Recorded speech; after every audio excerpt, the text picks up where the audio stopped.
On a day that included snow falling in the desert, one thing wasn't a surprise: Luke Donald's domination in match play. Settle in as we rewind the week with the latest edition of Monday Backspin from PGA Tour.com. Hello everyone, I'm Joe Cowart. Luke Donald wins the World Golf Championship's Accenture Match Play Championship, beating Martin Kaymer 3-2 on Sunday. Donald displaying solid ball striking all week and terrific touch on the greens, holding 32 birdies throughout his 6 matches on his way to his 3rd win on tour.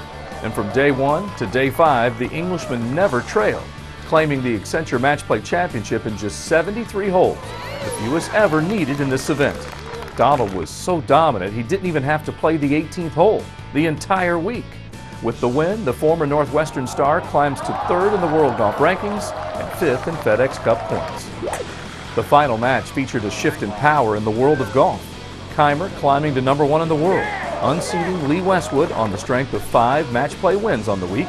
And Donald moved from world number 9 into the top 3 with his first tour win in nearly 5 years.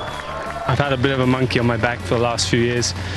I haven't won for 5 years over here in the US, and it's a lot of sweat and tears to get to this point, but I broke through, and it feels really, really good.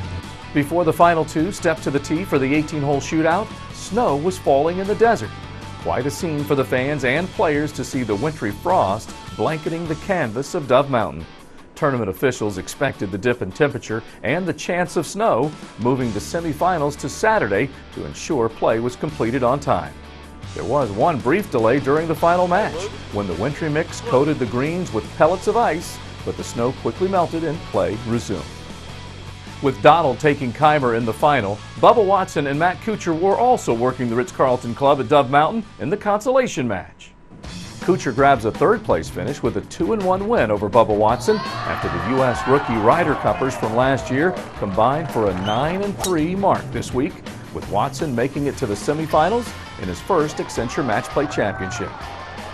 While a couple of young Americans surprised the field by making it to the semis, 3 of the top seeds turned heads by losing early in the week. Tiger Woods was the first of the number 1 seeds to exit. Woods dispatched by Thomas Bjorn, the 62nd ranked player, taking down Tiger in the first round. Phil Mickelson suffered his worst loss at Accenture, a 6-5 schooling courtesy of Ricky Fowler. And Lee Westwood, the highest seeded player coming in, bowed out to Nick Watney on day 2.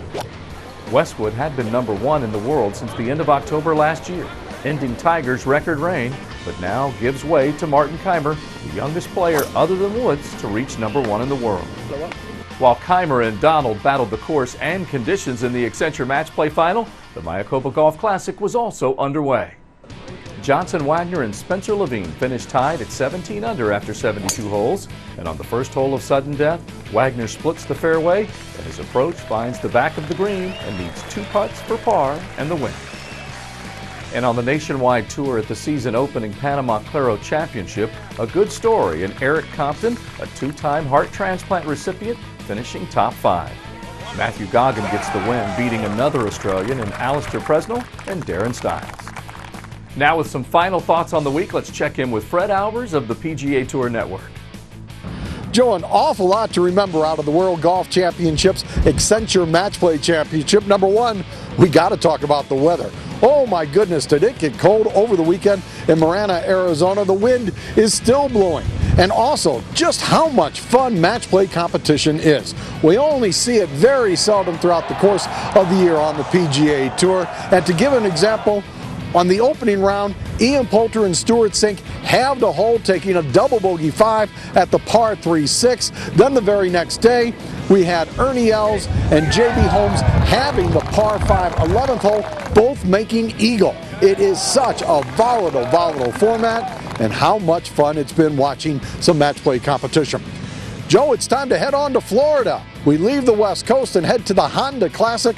Our broadcast on the PGA Tour Network begins at noon Eastern Time this Thursday. Sirius 209 XM 146. Thanks, Fred. Camilo Villegas defends this week at PGA National. Golf Channel has opening round coverage beginning at 3 p.m. Eastern on Thursday, and you can keep up with everything, including live scoring, by logging on to PGATour.com.